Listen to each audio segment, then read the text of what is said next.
Hai, saya Francisca Siwi Andini, mahasiswi semester 2 STPK Santo Fransiskus Assisi Semarang. Kali ini saya ingin berbagi sedikit hal tentang teologi. Pertama, saya akan menjelaskan etimologi teologi. Teologi berasal dari dua kata, yaitu theos dan logos. Theos yang artinya Allah dan logos artinya ilmu. Jadi teologi adalah ilmu tentang Allah. Teologi berada di antara dua kutub, kebenaran abadi sebagai dasarnya dan keadaan sementara tempat kebenaran abadi harus diterima. Apa artinya teologi sebagai ilmu iman? Karena berbicara tentang Allah, maka teologi juga bukan ilmu tentang iman.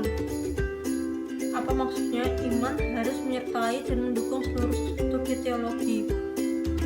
Sebagai ilmu, maka teologi bersifat menerangkan iman mereka secara metodis, sistematis, dan koheren. Lalu, apa artinya teologi sebagai ilmu kegerejaan? Teologi tidak lepas dari gereja atau kaum beriman, sehingga iman adalah unsur pokok dan mendasar dari teologi. Iman adalah suatu perbuatan bersifat menggereja, suatu dialog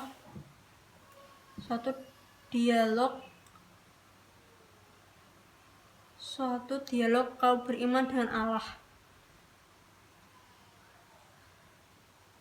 Hidup gereja dan magisterium adalah badan pengajar tertinggi dalam gereja yang terdiri dari Dewan Uskup dan kepalanya adalah Sri Paus. Magisterium menjamin bahwa wahyu diteruskan secara utuh dan sabda Allah dalam tradisi dan kitab suci ditafsirkan secara otentik.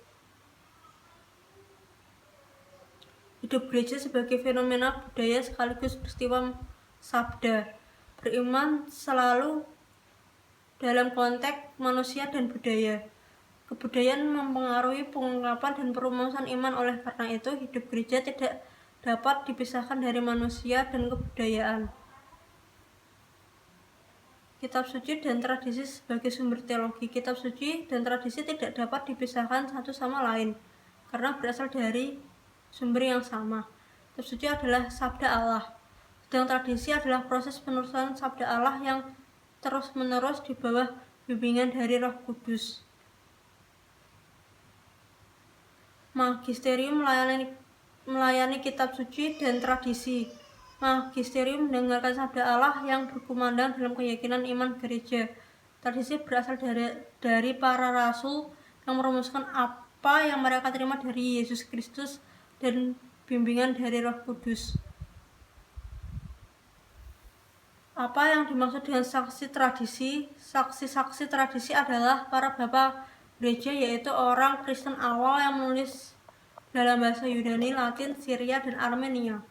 Mereka menghasilkan karya klasik kebudayaan Kristiani, yaitu para penjaga gereja, misal Paus Gregorius Agung, Ambrosius dari Milan, Agustinus dari Hippo, Hieronymus, dan lain-lain. Sekarang saya akan menjelaskan gereja itu satu, kudus, katolik, apostolik, dan ekumenis. Gereja yang satu karena memiliki akar yang sama akan Allah Tritunggal. Gereja yang satu berarti karena disatukan oleh syahadat iman, sakramen, pergantian pemimpin dari para rasul ke para uskup. Gereja kudus. Yesus adalah pendiri gereja dan teladan segala kekudusan. Disebut gereja yang kudus karena lewat gereja kita menemukan jalan ke arah kekudusan dan juga membuat yang lain menjadi hidup kudus. Gereja disebut Katolik. Arti Katolik adalah umum atau universal. Kristus menjadi pusat gereja dan ia memberi gereja kepenuhan sarana keselamatannya secara lengkap dan benar. Gereja mengikuti perintah Tuhan untuk mengajar segala bangsa, bukan hanya bangsa Yahudi dan Yunani. Gereja yang apostolik atau rasuli berarti bahwa gereja berasal dari para rasul dan tetap berpegang teguh pada kesaksian iman mereka tersebut. Ekumene juga berarti universal, gereja terbuka untuk semua orang, bukan hanya untuk orang Yahudi. Saya akan menjelaskan rumusan syahadat iman aku percaya. Kalimat pertama berbunyi, aku percaya akan Allah Bapa yang Maha Kuasa, pencipta langit dan bumi. Percaya akan Allah. Percaya akan Allah berarti menerima Allah sebagai dasar dan tujuan hidup dan menyerahkan sepenuhnya kepada kehendak-Nya. Allah Bapa yang Maha Kuasa, Yesus sendiri menyebut Allah itu Bapa. Yesus juga mengajarkan kepada kita untuk berdoa kepada Bapa di surga. Dengan menyebut Allah dengan Bapa di surga, semakin jelaslah transendensi Allah. Tapi sebutan Bapa inilah bagi Allah yang menjadikan Allah itu imanen. Pencipta langit dan bumi. Pencipta berarti Allah menciptakan dan berkuasa atas segala ciptaannya, serta segala isi yang ada di langit dan di bumi, semua bergantung kepada Dia. Dan akan Yesus Kristus, putranya yang tunggal, Tuhan kita. Yesus adalah putra Allah yang menjelma menjadi manusia, putra Allah yang tunggal. Hubungan yang dekat antara Yesus sebagai anak dengan Allah sebagai Bapanya bisa dilihat dari kata-kata Yesus sendiri. Barang siapa melihat aku, ia melihat Bapa, dan aku di dalam Bapa, Bapa di dalam aku. Allah sendirilah yang menjadikan Yesus Kristus sebagai Tuhan, yang dikandung dari Roh Kudus dan dilahirkan oleh perawan Maria. Yesus dikandung dari Roh Kudus, berarti Yesus berasal dari Allah, dan Yesus sungguh Allah. Kealahannya itu nampak dalam karya dan sabdanya, yang menderita sengsara dalam pemerintahan Pontius Pilatus, disalibkan, wafat, dan dimakamkan.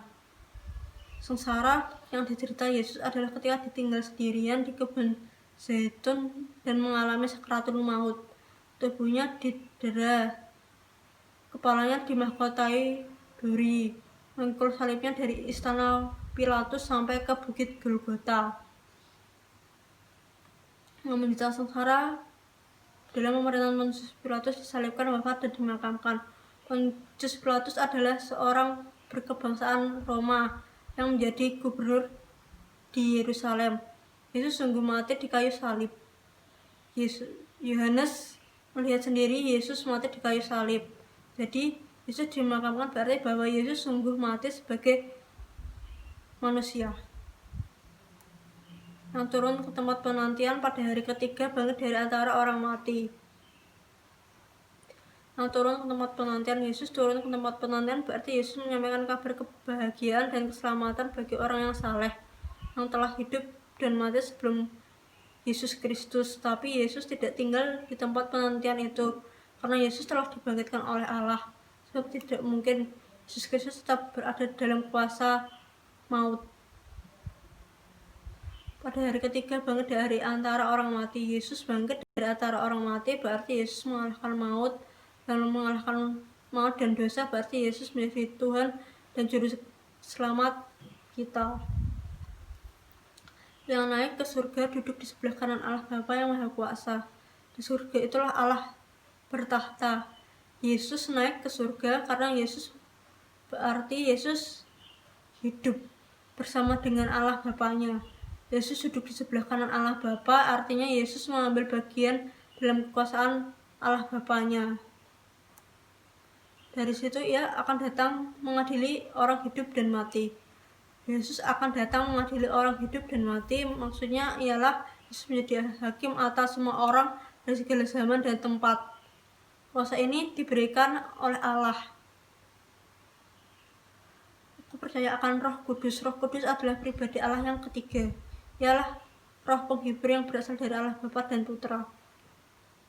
Tugasnya mengajarkan sesuatu dan mengingatkan kita akan semua yang diajarkan Kristus. Gereja Katolik yang kudus, perusahaan para kudus. Gereja adalah kumpulan orang beriman. Yang memimpin gereja adalah Kristus sendiri melalui Paus dengan bantuan Roh Kudus. Persekutuan para kudus berarti semua orang yang beriman kepada Kristus Yesus yang dipersatukan oleh Roh Kudus dan menjadi umat Allah yang kudus. Pengampunan dosa. Pengampunan dosa berarti dengan perantaraan Yesus Kristus Allah memperbarui hidup manusia yang lemah yang tidak dapat menyelamatkan dirinya sendiri, dan pengampunan relasi manusia dengan Allah dipulihkan. Kebangkitan badan berarti bahwa manusia yang percaya pada Yesus Kristus akan bangkit bersamanya dan hidup bersamanya dalam kemuliaan Bapa.